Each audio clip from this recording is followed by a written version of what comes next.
Welcome to 7:30, my Macular and me. I hope it didn't confuse everybody. And this is our first one of 2026. We're delighted to have you here as we explore some exciting developments in macular disease research. The macula is essential to our central vision, yet understanding exactly how it develops and what can go wrong has remained one of the key challenges in ophthalmology. And today we'll be looking at some groundbreaking work that's helping to answer these fundamental questions. Professor Rachael Pearson and her team at King's College London have been investigating the genes that are instrumental in macular development. By understanding how the macula is made, we can identify what goes wrong in disease, and crucially, we gain valuable clues for developing effective treatments. In today's session, Professor Pearson will share new insights from her project at King's College London's Centre for Gene Therapy and Regenerative Medicine. Blimey, Rachel, that's a mouthful. With a Sorry. particular focus on how developing more accurate disease models could help improve future treatments for macular disease. Professor Pearson is Professor of Developmental Neuroscience at King's College London's Centre for Gene Therapy and Regenerative Medicine, where she co-leads the Ocular Cell and Gene Therapy Group with Professor Robin Alley. Her research focuses on developing cell therapies for treating retinal degenerations, and she has published several landmark papers that have laid the groundwork for stem cell-derived photoreceptor transplantation work that the team hopes to take into clinical trials soon. Rachel also has strong research interests in stem cells and retinal development and how these can be harnessed both for modelling retinal disease and for improving regenerative therapies. There'll be time, as usual, for questions on the project, so please put them in the chat box. But do be aware that Rachel isn't a clinician, so she's not going to be able to answer any specific questions you might have about your macular disease. So, Rachel, over to you. Thank you very much. I will try and share my screen. Let's hope I can get the right version. Okay, hopefully you can all see that. Is that okay? Can you see Yep, that okay? looks Yep, perfect. perfect. The downside is I don't have my notes visible on this, so I'm just going to hope I can remember everything that I was planning on saying to you all. So firstly, thank you very much for taking the time out of your evening to listen to this. It's a great pleasure to be here, to join you all and to present some of the work that we are doing at King's College London. So as we just heard, I'm a professor of developmental neuroscience and I co-lead the Ocular Cell and Gene Therapy Group. And we are particularly interested in trying to develop, as the name suggests from the group, cell and gene therapies for treating sight loss. And I'm going to talk about the cell therapy side of the program today. So I'm not going to mention all the gene therapy, which is much more Robin Alley's area. I'm going to focus on what we've been doing on the photoreceptor side of things. I'm going to talk a little bit about the project the Macular Society have funded in terms of looking at macular development. But I'm going to set this in the wider context of our cell therapy and cell replacement strategies. So I'm absolutely sure I don't need to explain this to this audience. But photoreceptor degenerations are some of the leading causes of untreatable sight loss in industrialized countries. And at the moment, around 3% of people in the UK suffer from sight loss. And this amounts to around sort of 4 million are projected to be affected by 2050. And there are sort of two broad sort of presentations, I suppose, that we can think about in terms of the area of vision that's affected. So macular degeneration, as you all know, affects the macula, this highly specialized region in the central part of our retina. And it's involved in high acuity vision, so that vision that we use for reading, for face recognition, and also a lot of color vision as well. And when the photoreceptors die in this region, we have this sort of central area of sight loss, of vision loss. And then retinitis pigmentosa is an umbrella term that's given to a loss of the inherited forms of sight loss, in particular affecting rod cone dystrophies. So these are ones that start in the rods either because of a genetic defect in the rods themselves or the support cells. And then, sorry, there's a spelling mistake in that. And these predominantly affect the sort of peripheral part of the visual field, and then this giving tunnel vision, which can gradually encroach and affect the macula as well, as the cones are involved as a secondary loss after the rods die. And of course, there are also inherited forms of cone dystrophies as well that directly affect the cones of the macula. So Despite these very different underlying causes, the majority of these diseases, age-related macular degeneration and the inherited forms, they still all share this final common pathway, which is the loss of the photoreceptors themselves. So I'm sorry, I have some slides to try and sort of keep myself on track as to what I want to say, but I'll try and describe the content of them. So in the top of this slide, there's a schematic of sort of cross-section through the retina. And at the bottom of this, you can see rods and cone photoreceptors. So these forms, so the retina is a trilaminar structure. So it's organized into 3 cell layers. And the outermost of those is the photoreceptors. These are the light sensing cells, as you know. They detect light, convert this into an electrical signal, and then they pass this information down through the retina. So they form connections called synapses with the second order neurons, which are in the schematic shown in blue. So these are the bipolar cells. And these do a little bit of visual processing, and then they send that information further down to the next cells in line, which is the final layer of the retina, which is the retinal ganglion cells, in my schematic shown in purple.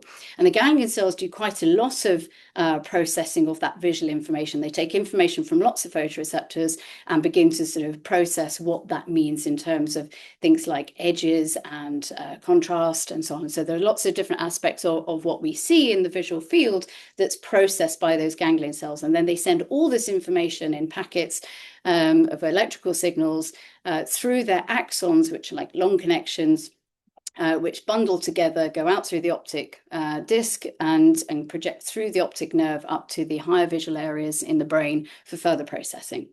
Now, when the photoreceptors die, the rest of this retinal circuitry remains broadly intact. So the bipolar cells, those ganglion cells I've just mentioned, are still there.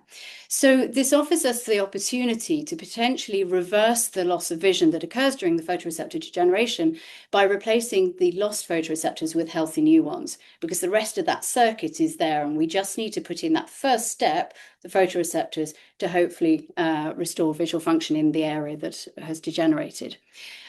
It's worth pointing out at this point that for something like AMD, ultimately we're likely to require not only the photoreceptors, but also the RPE, because as many as you will know, AMD is also affecting the RPE, and actually, which is shown at the bottom of my schematic in brown. This is a crucial support cell that interacts with the photoreceptors, and the photoreceptors, as the RPE becomes dysfunctional, so the photoreceptors will die as a secondary cause. So for an AMD strategy for cell replacement therapy, we're likely to need to transplant both the RPE and the photoreceptors. Rachel, you couldn't do us a favor and just slow down ever so slightly, because it's so fascinating and you're clearly absolutely passionate about it. But some of our wonderful listeners are having a tiny struggle following. I will slow down. Okay. So for AMD, we think we're going to need to replace both photoreceptors and RPE, but I'm going to focus on the photoreceptors from here. So the first thing is to think about where we're going to get our cells from. So the early investigations into photoreceptor transplantation took donor cells from developing retina. So we're talking about animal studies. We're looking at mouse rat models, for example, and they would take the donor tissues, the photoreceptors from developing mouse retina, turn it into a cell suspension, and then transplant that into the back of another animal with a model of blindness, and transplant those in. But obviously that's okay for a sort of preclinical understanding the science behind it, but that's not going to work for a therapy for patients. So we need to think about, firstly, a sort of renewable source where we can get lots and lots of cells. And also then, obviously, it needs to be of human origin. And so our two main sources are going to be from stem cell populations, of which there are two main types. So we have embryonic stem cells and we have induced pluripotential stem cells. So the embryonic stem cells, as their name suggests, are derived from a very early stage embryo. When I say early stage, we're talking 100 to 200 cells. And we take a small region of that, and then these contain these embryonic stem cells that then can be expanded in the laboratory in tissue culture to produce lots more stem cells, and then we can start to turn them into the cells that we want. The other type is an induced pluripotential stem cell, or IPS cell, And these are derived, these can be taken from adult tissue. And for example, the two examples I've shown here are from skin and from blood. And essentially, we turn the clock back on those cells. So you're reprogramming them, is the term given, and you're turning them back into something that looks like a stem cell and like an embryonic stem cell. And a key feature of both of these is that they are both embryonic stem cells and pluripotent stem cells. As the latter's name suggests, is they are pluripotent. What that means is that they can then turn into any cell type in the body, including the photoreceptors, we hope. So it's a way of getting lots and lots of human cells in large numbers, and then we can turn them into the cells that we need, in our case, obviously, the photoreceptors.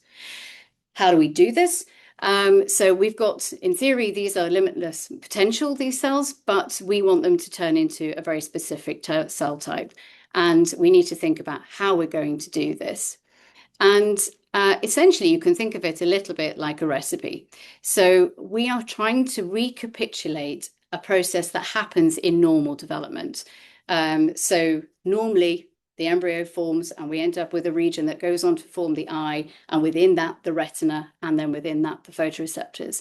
And so it's a little bit like following a recipe. And if we're trying to do this in the laboratory from our stem cells, we need to know what ingredients, what are the amounts of the ingredients that we need, and what is the order that those ingredients need to be put together. And we're incredibly lucky, I think, certainly as developmental biologists, but people working in the eye, because the eye itself has been a sort of model system for understanding how the brain develops in this process, embryogenesis. And so it's been the playground of developmental biologists for decades, in the sense that we use the eye because it develops in the same way from the same starting material as the brain.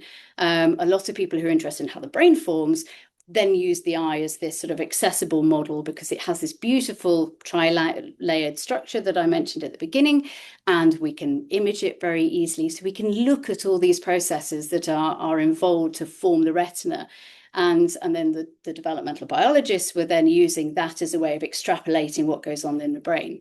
But for our purposes, because we're interested in how to make the retina and how to generate photoreceptors for transplantation, we're very lucky because we already know a lot of this recipe book because of these early studies. And so then the idea is that we then need to start to take our stem cells and sort of reverse engineer and then try and say, okay, well, if we put these ingredients back in, can we take our embryonic stem cells step by step towards becoming a photoreceptor? So on this slide, I've just shown you a couple of examples. So we have a picture of a classic Petri dish, which anyone who did A-level biology might be familiar with, because we still grow our cells in these sorts of dishes. And what we're trying to do is take those stem cells, as I said, add these ingredients in the right order, in the right amounts, to start to push them towards adopting this retinal fate. And we can make these structures, and there's a picture at the bottom, on the bottom left, of two examples that look like these mini eyes. And essentially they are what we call a retinal organoid. And these an organoid is a term that's given to these three-dimensional tissue-like structures that we can grow from stem cells. And it doesn't just apply to the retina. We can make brain organoids, sort of pancreatic, liver, and so on. So the whole field of stem cell biology has kind of started to employ this process of trying to follow normal development to grow these tissues in a dish. And in this case, I'm trying to grow a retina in the dish. And so on the right-hand side is some sections through these retinal organoids. So these are human stem cells that are being pushed step by step to form a retina. And you can hopefully see some of the examples that we have really nice layered structure. And it looks very, very similar to the normal retina. So we have lots of photoreceptors, we have lots of cones, we have lots of rods, and they are organized in the same way as the human retina is. And so this presents us with a really powerful tool for lots of different purposes. So we started to get into this for the reason of trying to use these retinal organoids as a way of making lots and lots of cells for transplant purposes. So in our case, lots of photoreceptors to transplant. But also, increasingly, the field has realized the sort of strength and potential of these systems, because we can also use them to study things that are not normally accessible in human development and disease. So we can begin to study how human retina is formed during normal development, because obviously this happens in utero. And we can also take these model systems and start to use them to look at human disease as well. So we can take stem cells, those iPS cells I mentioned earlier. We can take iPS cells from patients, for example, and generate retinal tissue from those cells. And then we can start to look at the disease processes and really look at what goes wrong, and start to look at this at the gene level, at the molecular level, and at the tissue level, which is something that previously we've always had to rely on animal models to do this instead. And so here we have a human tissue grown from stem cells, and we can begin to really sort of probe these different processes. And we can also use these tissues to then look at therapeutic development as well. So things that you'll have heard of, things like gene therapy, and then obviously pharmaceutical, developing new drugs. These can be tested on these human tissue structures, rather than only having to rely on animal models. That's not to say they necessarily completely replace the need for animal models, but they're an additional level of testing that we can show that this is beginning to work and is likely to work. It's better an additional predictor of success of when we move into clinical trials, for example. And I just was going to briefly mention this one slide to show how the funding from the Macular Society has funded and supported a particular project along these lines, which is that we started to get interested in the signaling pathways that are involved in working in specifying the macula. If you've sort of looked at the eye, most of the retina looks quite similar. And then you have this one region that goes on to form the macula, which is incredibly specialized. Its architecture looks completely different. And obviously, as you know, it has a very, very specialized function. But we don't know very much about the signals that tell it in development, tell this area to be different from the rest of the retina. And so we undertook a study where we were looking at certain molecules that we thought might be interesting and might predict this macular specification. And the funding from the Macular Society was essentially to allow us to verify some of these candidate molecules in developing fetal retina. So we're incredibly fortunate that we have access to some fetal tissue. This is from plant terminations. This is an incredibly valuable resource, and it allowed us to validate some of these candidates. And then what we want to do with this is to then take those candidates to our organoid system, so our laboratory models, and then see if we can turn these pathways on to make our organoids look more like the macula. Because at the moment, they look more like the rest of the retina, the rest of the sort of, retina outside the macula. And so by starting to turn on these pathways that are normally there in normal fetal development in our organoids, we're hoping to then create areas that look more like the macula. And so the advantages and what we're aiming to get out of this is that we hope to firstly understand more about how the macula forms in normal development, which is important. We don't know that much about it. And that helps with understanding some of the sort of disorders that can arise during that developmental process. But also it means that we can start to make these sort of macular structures as an in vitro model, again, for this disease modeling, for drug testing, and perhaps ultimately for replacement therapy as well, if we can create a macular patch, if you like, for transplantation. That's definitely in the future and is work for another day, but this is where this project is hopefully going. So I'm now just going to go back to the transplantation side of things. So I showed you just now that we can take embryonic stem cells, pluripotential stem cells, we can, using the right recipe, turn them into photoreceptors.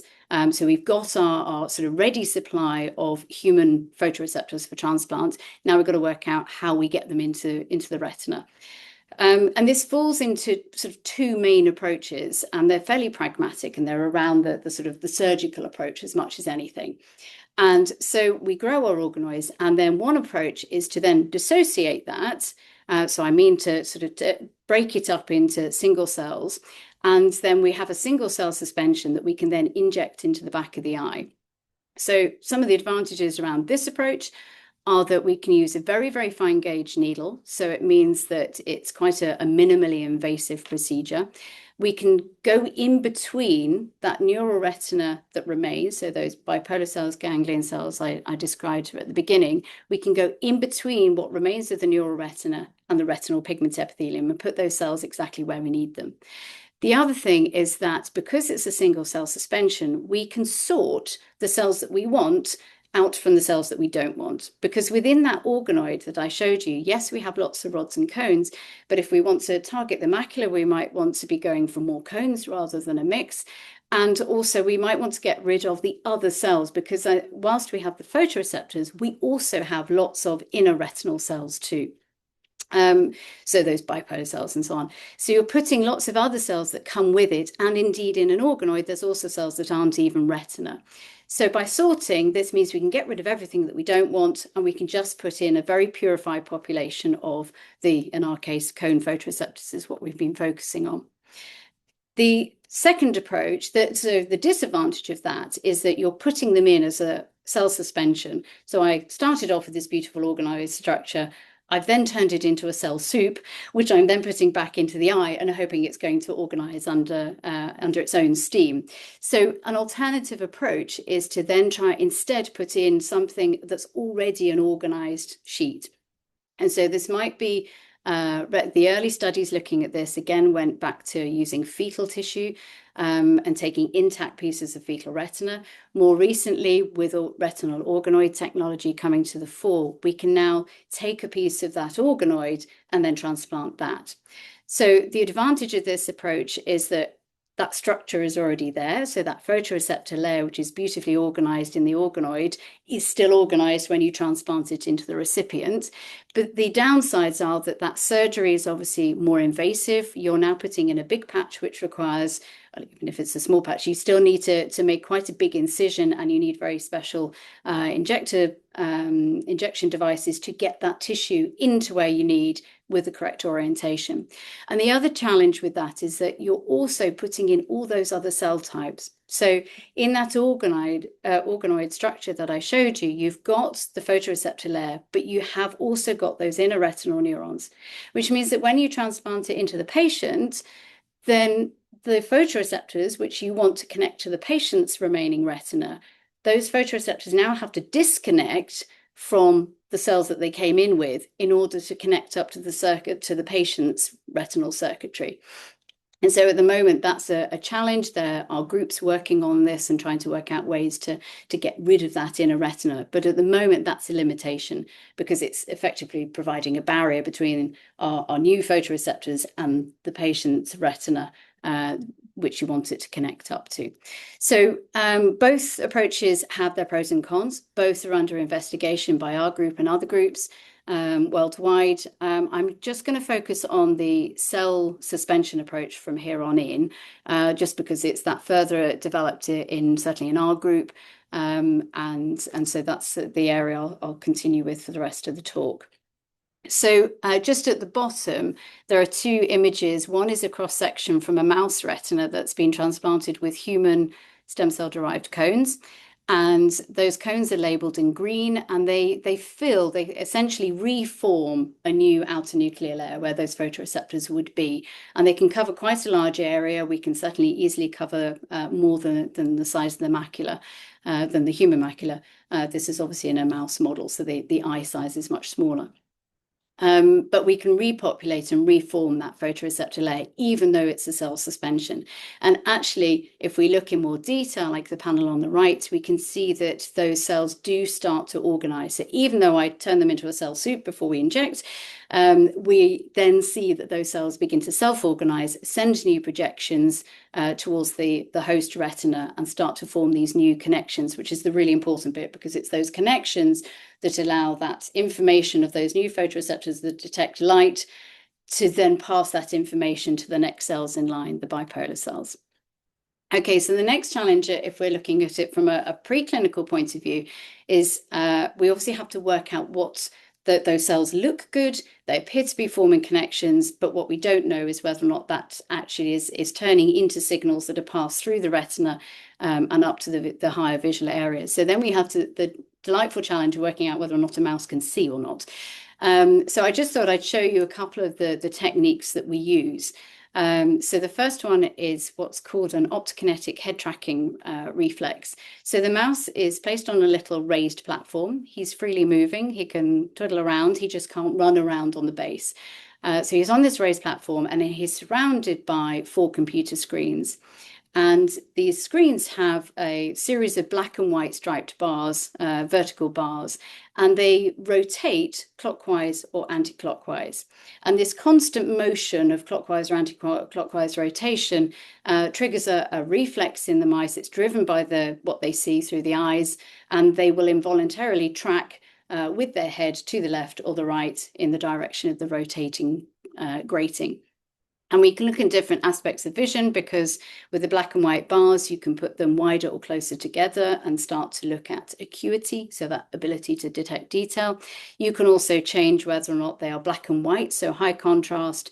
You can drop them down to different shades of grey and see what kind of contrast sensitivity these mice can detect in this very sort of simple, non-invasive test.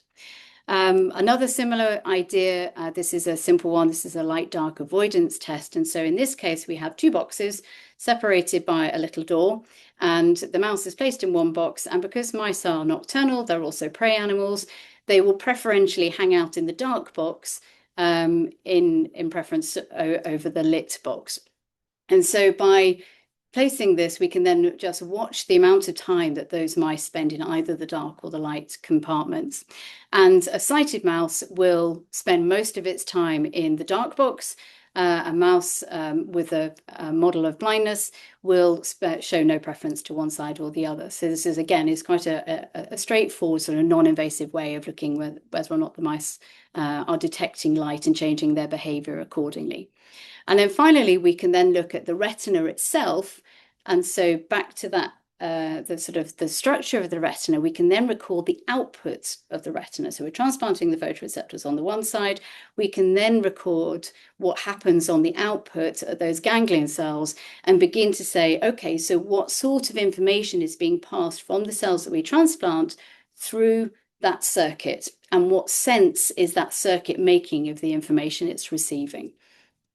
So the next slide, please don't worry about the information that's there. It's simply just as a prop to show that over the last 2 or 3 years, we have been looking at taking our stem cell derived cone photoreceptors and transplanting them into a variety of different models of retinal degeneration, of advanced retinal disease, and different stages of degeneration as well. So this is really to start to say, okay, can photoreceptor transplantation be considered as a disease agnostic approach for retinal degenerations? Because obviously, if you think in comparison to something like gene therapy for inherited eye disease, where we would need to create a new gene therapy for each individual gene that's affected, potentially photoreceptors could be this disease agnostic approach because we're putting a healthy photoreceptor in that could apply to a number of different disease types. And so we looked at different models of retinal disease, of advanced stages of degeneration, and we could show that we can restore both retinal function and these markers of visually evoked behavior. So it looks like that information that those new photoreceptors are working, they're detecting light, they're connected to the recipient retina, and that retina is making some sense of that information sufficient to be able to change behavior in response. So this is really encouraging and very exciting, and it's enough to have sort of given us the confidence to move forward towards looking into clinical trials. So the next slide, I've just said, this looks great, when can I get it? And the reason really is that I just wanted to then move on to the next stage in therapy development and possibly try and address that what I'm sure is an incredibly frustrating time where you may see those sort of headline grabbing sort of first proof of concept reports for example, in animal models. And then there is a very long time and delay before things move towards clinical trials. And I just wanted to kind of touch on that, and particularly from the perspective of cell-based therapies. So I've just got a number of things here on the slide that just say steps towards treatment. And so I've discussed about generating our donor cells. We can take our stem cells. We now have processes to mimic normal development, to form these new photoreceptors in the laboratory, which provides us with this sort of large-scale supply of donor cells. We know how to deliver them. There are different ways of doing it, whether or not it's through cell suspension or intact tissue grafts. We can demonstrate that we are forming new connections, that our donor cells are wiring up into that remaining circuit, and that it's good enough to restore retinal function and measures of visually evoked behavior in mice models, at least. And also that we have demonstrated a breadth of application by looking at different models to begin to build on this idea that photoreceptor therapy could be a disease agnostic approach. I've then got a box which I haven't talked about at the moment saying improving function. This is sort of running in parallel and is a new project that we've been working on in the last year or so and are sort of building up now. Because when we transplant our cells, we are not in control of how many of those cells can wire up to the recipient's retina. And we know that it is only a proportion of what we put in. And obviously, ideally, if I'm putting in 100,000 cells, I'd really like 100,000 cells to connect up, because that's going to be the most efficient rescue that I can manage. And so I'm now we're working on things in the lab to look at how we might improve that function. And again, this comes back to why it's important to know about normal development and how the eye normally forms. Because essentially, we're trying to recreate a process that happens during normal eye developments in the fetus. Because normally photoreceptors are born and they need to form connections to the next cells in line in the circuit, the bipolar cells. Except that we're now trying to recreate that process in an adult environment, and often a diseased adult environment. And so all of the cues, those signals that are normally there to tell the photoreceptor to connect to the right bipolar cell, may not be there anymore. And so this project is then looking at ways of putting some of those signals back in, trying to identify the signals that we can use to then say, right, this cell needs to connect to this cell, and can we put that process, that signal back in to improve that? So of the 100,000 or whatever we end up putting in as the final dose, of those 100,000 cells, can we get nearly all of them to connect? So that's an ongoing project. And then similarly in parallel, we're starting to address the issue around manufacturing. And this is this quiet period in research, at least from a sort of public facing side of it, because we do the sort of first proof of concepts in fundamental research, and we'll do it in the mouse models or the animal models. And then you sort of make the decision that you're going to try and turn this process into something that can go into clinical trials. And then you hit this phase that sort of preclinical development, which involves a lot of money, a lot of time, and a lot of very specialist equipment. And things can go quite quiet. And the reason is that during this proof of concept period, this can involve years and decades of lab-based research, but you're constantly finding new stuff out. When you get to the preclinical development phase, you're essentially trying to turn that lab bench process that we do in the laboratory routinely into something that is safe for patients. And that is the most important thing, safety. So what this means is that we have very, very stringent regulatory requirements for anything that would go into prospectively go into patients, quite rightly. And so essentially you have to start thinking of your cells as a drug product rather than a sort of organic process that's happening in the lab. And so what this means is that we have to rethink our manufacturing process. So my recipe book I talked about at the beginning, this now has to fulfill a set of very stringent requirements to get regulatory approval. And a lot of this means that even the reagents that we use, so our ingredients that I'm using and I'm giving to the stem cells to turn those into the retinal cells that we need, the ones that we use in the laboratory are not necessarily certified to be safe to use to produce a product that might go into a patient. And sometimes you find that there aren't even certified versions of the products you were using. So you have to rethink your entire process. So your recipe might claim for 100 grams of product A, and actually there isn't an equivalent that you would be allowed to use in that process. You have to rethink it and come up with a different one. So this whole process can take quite a lot of time because you're essentially just trying to do the same thing again, but in a very stringent regulatory approvable way. And then there's a lot of being able to demonstrate reproducibility. So every time we do that process, we get the same cells out the other end. We have to show that they are safe, and we have to show that also they're efficacious, that they behave the same way as the cells with our original protocol.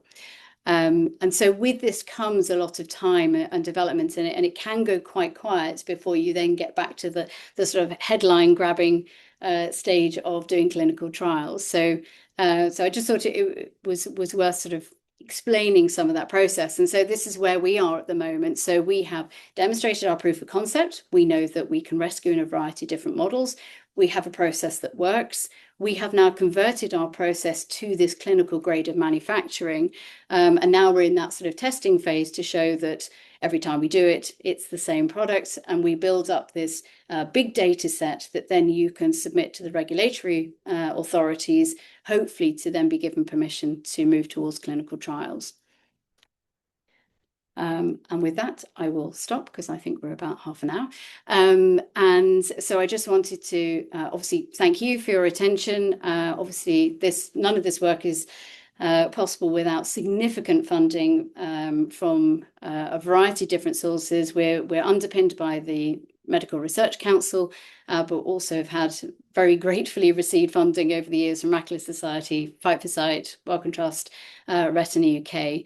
And also I just want to big shout out to the team because this is a mammoth effort. I'm afraid stem cells are the absolute prima donnas of the cell culture world. So this is 7 days a week job.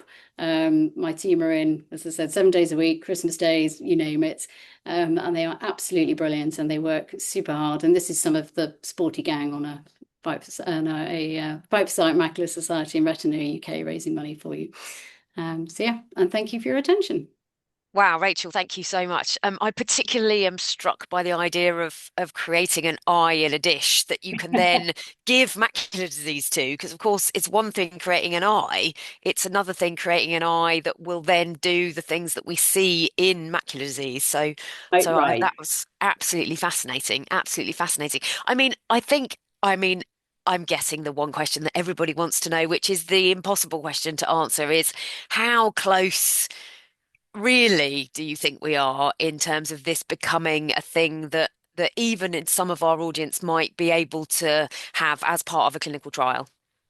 Yeah, I mean, actually closer than you think. Obviously, in terms of which conditions are first to be treated, that is for further discussion with clinicians as to which ones.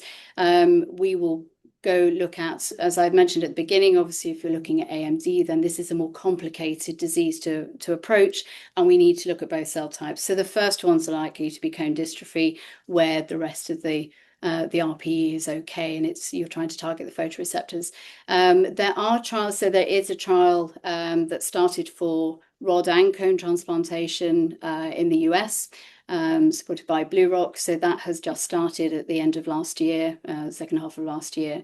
So we are moving. So I mean, as many of you may be aware, if you followed the sort of cell therapy side of things, RPE transplantation has been done a number of times at clinical trial level, both the cell suspension approach I discussed at the beginning and as these sort of intact tissue sheets. Because the same idea applies with the RPE as it does with the photoreceptors in terms of that organization.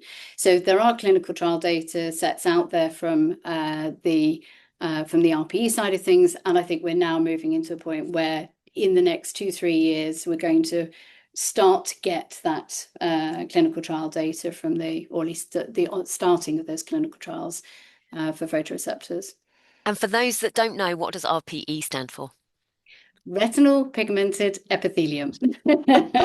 I always get the epithelium, the pigmented, the round the wrong Yeah. way. So I do it's REP rather than RPE. But yes, it's yes, very complicated phrases that There, are I'm afraid there's nothing short about any of the scientific terms, unfortunately. So yes, the RPE is essentially it's a single cell layer sheet that wraps around the neural retina. So the neural retina is sort of does all the processing. The RPE interacts on a cell by cell basis with those photoreceptors and is vital for keeping those cells, the photoreceptors, healthy. So yeah. that's why when the RPE goes wrong, that's why the photoreceptors can die as a second consequence. Yeah. So we've got some questions coming in and we had some in advance. So I will attempt to go through them in some kind of order. So somebody asked in the chat tonight, how is the human tissue harvested? Ah, okay. So most, right, yes. So by and large, when I talk about human tissue, it's from organoids. Some studies, so the study I mentioned where we were looking at how the macula forms in development, that is from fetal tissue from planned terminations. So that is where most of these things come from. So in the UK, we're very lucky that we do have that as a resource. And personal opinions aside, it is incredibly useful. It is so valuable and has contributed so much for our understanding of human development. It's an incredibly precious resource and it's treated with the appropriate level of Yeah, respect. But it does mean that we understand so much about these early onset diseases across the board in development, not just eye, everything. But yeah, brilliant. that's where it comes from. Cool. And a complicated question. Somebody is clearly very knowledgeable. How are individual photoreceptors injected, transplanted in sufficient density, e.g., fovea versus rest Yep. of retina? Yep, absolutely. So that's done. The single cell suspension, we can calculate how many cells we need. So we know how big a detachment. So when you're doing the surgery, the RPE, the retina comes away from the RPE, and you're creating this bleb between the two, sort of essentially. Sorry, I'm using my hands to try and illustrate, but um, not very Is well. it like a gap or a sort of, yeah. It's like a sort of bolus. So Okay. I suppose sort of peeling a left, it's a bit like a blister. Think like a blister Oh, okay. Yeah, yeah. analogy. So it's like you're forming a blister between the neural retina and the RPE, and we can measure, we can sort of work out the area of that detachment, and we can put in the right number of cells to mimic the density that would be in the fovea or the macula. And obviously, as obviously the person asking the question knows, there's a different level of density between the sort of very middle, that fovea, and as the further out you go. We can't tailor it that well, but we can mimic the density around that sort of fovea region. Brilliant. And then they had a supplementary question, which was any research into in vivo photoreceptor differentiation? I assume by that question they mean turning cells within the existing eye into photoreceptors. I think I mean, I will assume what they mean is that, yes, Yes, there you okay, go. Derek great. says yes. Thanks, So, Derek. so thanks, sorry. So regenerative. So this is endogenous repair. So the idea with this is there's quite a lot of evidence from lower vertebrate models. So zebrafish, for example, and frogs and so on. And so these fish, in particular, can regenerate their retinas. So if you ablate the photoreceptors, a population of cells called Muller glia, which are like the sort of architectural scaffolds of the retina, behave like stem cells. So they go back into the cell cycle, they make new cells, and they replace the photoreceptors that died. So there's a lot of interest, and I've had interest in this as well, as whether or not we can turn that process back on in mammals because it doesn't exist. So it's been switched off during evolution. And the idea is, can we turn the clock back in our Muller glia in the mammalian system to generate new photoreceptors? So the short answer is yes, there are some studies that do suggest that you can get some of these cells. At the moment, the efficiency isn't enough to repopulate sort of a meaningful amount in the mammalian tissue. Brilliant. Thank you. Um, Somebody's asked, when transplanting into a mouse, are you expecting color receptors to work or are mice monochromatic? Oh, good question. They do have cones. So they have a slightly different distribution of the opsins, which is the pigment that detects different wavelengths of light. But they do have a degree of color vision. It's just not the same, quite the same as ours. Yeah. And and and if so is the ultimate that you'd have this done once and that's it, your sight would then be restored. You wouldn't need to keep going back and having it would be permanent. That is the hope, yes. Wow. One would hope that this would be a long term. Obviously, there are, with all transplantation approaches, there is, if these are, so cells from a non-autologous source, which means not the patient's Yeah. cells themselves, there is a risk of rejection, which at the moment, the eye is very sort of lucky because it has what people term immune privilege, which means that it stays below the radar of the immune system. So normally the immune system circulating, looking for foreign and gets rid of foreign. But the eye stays below the radar a lot on that and doesn't sort of isn't subject to that surveillance. And we So know for potentially wouldn't have to take anti-rejection drugs. yes, I mean at the moment the RPE trials have done obviously stem cell derived from non-autologous sources and they have survived long term. Obviously more data needs to be long-term data needs to work out how long that survival is. But the photoreceptors themselves as well don't raise flags um, into for the immune system. Yeah, brilliant. And then I mean, sort of probably linking to that, although you'll be more knowledgeable than I am, there's a question about immunology. Does tissue histocompatibility have to be considered? Yes, so for the reasons I've just said about that, obviously you're putting something that is non-matched in if you're using it from not the patient's own cell types. So with the iPS cells, you can take patient cells, grow up photoreceptors from those and transplant them back in. Obviously, if there is an inherited aspect to the sight loss, then you'd have to correct that defect in those cells. Otherwise, they're going to suffer the same problem. If you're taking them but equally if you're taking them from a different patient or healthy volunteer or embryonic stem cells, then they won't be matched on that MHC side. But this comes back to the immune surveillance of the immune privilege status of the eye, and also photoreceptors themselves are not antigen presenting, so they don't work. They don't raise these flags with the immune system in quite the same way. So they hopefully stay below the radar. Yeah, brilliant. The Chris is on the call and she's got MacTel, which is a bit different. So she says, from what you said, I assume that neurons remain intact in AMD. Current thinking is that with MacTel, the neurons die first, which then means that the cones die. Hence, I guess we would need neurons to regenerate too. Would you know, is Chris right about that? So I'm not knowledgeable about macula per se. I presume you mean in terms of neurons, you mean the. And sorry, Chris, you're a man. Sorry. Apologies. I think as I recall, it affects the ganglion cells as well. So neurons output of the retina. So yes, if the output of the retina, so it's similar to glaucoma, for example, that in glaucoma, the ganglion cells die off because of increased pressure around that optic disc. Those die, and so you lose sight because the signals can't get out. So yes, you're right that if the output of the part of the retina is affected, then simply putting photoreceptors back in will not correct that issue because those signals have nowhere to go to get up to the brain then. Yeah.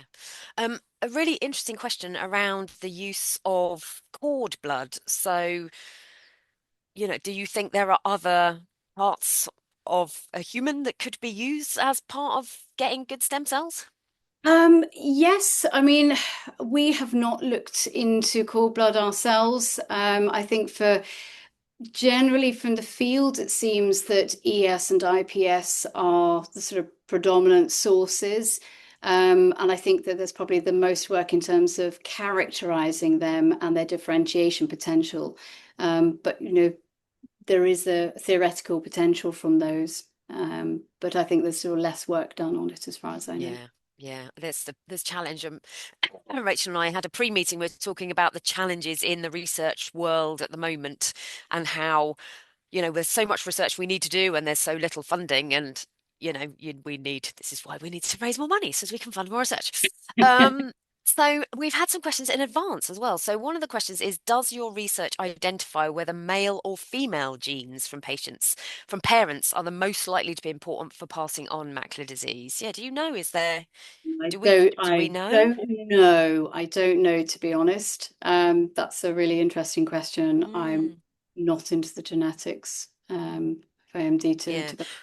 We do have, and I'm hoping my colleague will find some links and put them in the chat. We do have done some webinars on genetics. And I think at our annual conference last year, we looked a bit around the genetics of age-related macular degeneration and aging as well. So we do have some content about that on our website. So I'm hoping Fliss is in the background and she's about to post some links in the chat for people. Um, I suppose the question that I'm interested to know is, this sounds complicated and time consuming, but you're clearly so passionate about it. What is it that most excites you about this, Rachel?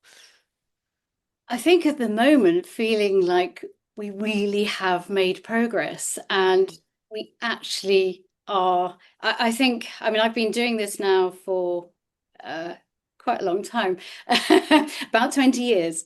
And when we first got into the transplantation idea, and it's been a up and down journey. We've yeah, hit wrong turns and we've come back again and got, okay, we thought we understood what's going on. Perhaps we didn't really quite understand it.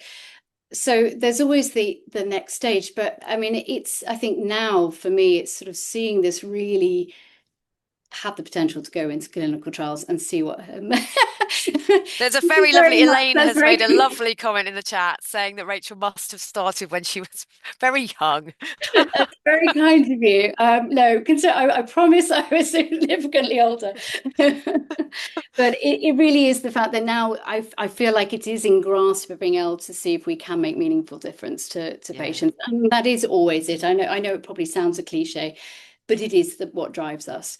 yeah, And I think that I love the developmental biology. That's where I started. My research was just sort of understanding, how does the eye form? How do you get the right number of cells in the right place? And those sorts of questions interest me, but the application of it is clearly what yeah, drives yeah, us. And as I said, I mean, I know I've sort of bigged up the team, but that is what drives them.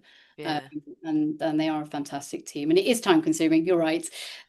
It's the But thought of being in every day. I mean, presumably because you've got to I feed don't them make them and all come in every yeah, day. yeah, okay, jolly good, jolly good. Well, they're too busy I running think they might 10Ks find some of the time, presumably. So yeah. But they're yeah, really. it is, yeah, it's like having a child, isn't it, It effectively? is. It is. I mean, the thing is, you're recapitulating a normal human developmental process, and you Yeah, can't rush it. We are finding ways to speed up certain aspects of it, but it's not like you can fast forward it in its entirety. So it does take time. Baby yeah, 9 months. Well, I mean, retinas take about 5, so it takes a sort of 4 to 5 month process to grow them. To full maturity at the stage that we then transplant them. So it is a lot of work, but we have the sort of staggered cultures, so we've constantly got new ones coming through. So there's always new questions to kind of answer. yeah, yeah. And I'm going to get Fliss in the background to post something about how people, because there was a question earlier about how people find out about the clinical trials for this. We have a research database that people can join, and we will tell you if there is anything coming up that we think you would be relevant for. But also, Rachel, presumably, if you were doing something, you would let us know as well, wouldn't you? So we could Absolutely, tell our absolutely. audience there's a trial in this. This is who they're looking for. Completely. Exactly. And that's the point. I mean, at the moment, it is not, we are a long way, but, we're Yeah, still down the process. And obviously, the biggest hurdle is we've got to get regulatory approvals to be yeah. able to do that. But, this is our hope. But obviously, we would make sure it was known in terms of the patient groups that we'd be looking for. Yeah. And everybody on the call has to keep their fingers crossed because Rachel has applied to our research committee for a grant. So we'll all keep our fingers crossed, Rachel, that you get That would be through and that we're able to tell great. everybody later on in the year that Rachel's team got a grant from the Macular Society. That would be wonderful. Oh. I will also be keeping my fingers crossed. Yes, yeah. I'm going to give people a minute in case there's any more questions. Oh, and there's some lovely comments coming through. Thank you all so much. I love doing these. I don't get them to them very often, but I learn so much about what's going on, and it's heartwarming to see that there is so much progress, even though it's taking such a long time. Knowing that we're taking those steps forward is just really exciting, and it's what gets me out of bed every day. So Yeah, yeah, absolutely. No, I couldn't agree more. Couldn't agree yeah. more. Brilliant. Thanks. Rachel, thank you so much. Thank So our next webinar will be back to our usual time of 7 o'clock on Tuesday, the 17th of February, and we'll be joined by Elena Piotr, and she's going to discuss her Macular Society funded project, Gene Therapy and Stargardt Disease. So hopefully we will see some of you in February, and Rachel, keep up the great work in the lab. Thank you very much. Bye, everyone.